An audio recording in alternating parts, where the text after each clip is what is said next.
Tamil cinema நேயர்களுக்கு என்னுடைய அன்பு வணக்கம். Welcome to MT three. இந்த ஷோல நம்ம என்ன பார்க்க போறோம் அப்படின்னா, பிளாக் டவுஸ் அப்படிங்கிற ஒரு இங்கிலீஷ் வெப் சீரிஸ் உடைய ரிவ்யூ தான் நம்ம பார்க்க போறோம். இந்த வெப் சீரிஸ் நெட்ஃபிளிக்ஸ் ஓடிடியில் அவைலபிளா இருக்கு. தமிழ் டப்பிங்லயுமே பாத்தீங்கன்னா அவைலபிளா இருக்கு. மொத்தமா 6 எபிசோடு ரிலீஸ் பண்ணிருக்காங்க. ஒவ்வொரு எபிசோடுமே பாத்தீங்கன்னா ஆவரேஜா 15 மினிட்ஸ் ஓடக்கூடியது. இது ஒரு மீடியம் சைஸ் வெப் சீரிஸ் அப்படின்னே சொல்லலாம்.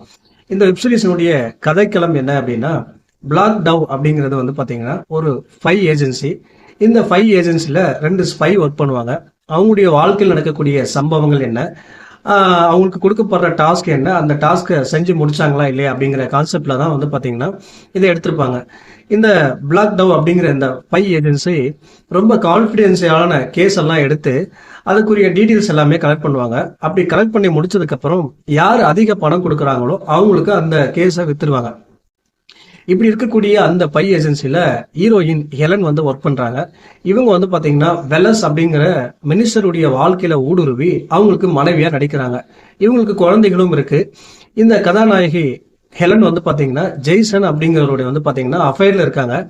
இந்த ஜெய்சன் ஒரு கட்டத்துல மர்மமான முறையில இறக்குறாரு. அதை தொடர்ந்து நிறைய கொலைகள் நடக்குது. ஒரு கட்டத்துல முக்கியமான ஒரு சைனீஸ் பிரபலமும் பாத்தீங்கன்னா கொலை செய்யப்படுறாரு. கடைசியா கதாநாயகி எலன் இந்த கொலைகளை எல்லாம் கண்டுபிடிச்சாங்களா இல்லையா, இந்த கொலைகளுக்கான காரணம் என்ன, ஏன் இந்த தொடர் கொலைகள் நடந்தது அப்படிங்கிறத கதாநாயகி எலன், அதுக்கப்புறம் இன்னொரு ஸ்பை சாம், 2 பேரும் சேர்ந்து கண்டுபிடிச்சாங்களா இல்லையா அப்படிங்கறதான் இந்த பிளாக் டவ் அப்படிங்கிற வெப் சீரிஸினுடைய மீதி கதை.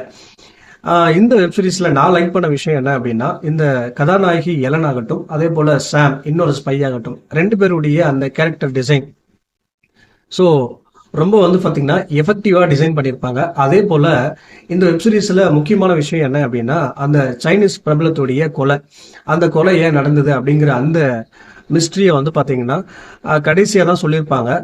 அதே போல அந்த கொலைக்கும் ஜெய்சனுடைய கொலைக்கும் என்ன லிங்க் இருக்கு, அதை சுற்றி நடந்த தொடர் கொலைகளுக்கான காரணம் என்ன அப்படிங்கிறத ரொம்ப நீட்டாவே பாத்தீங்கன்னா கனெக்ட் பண்ணியிருப்பாங்க.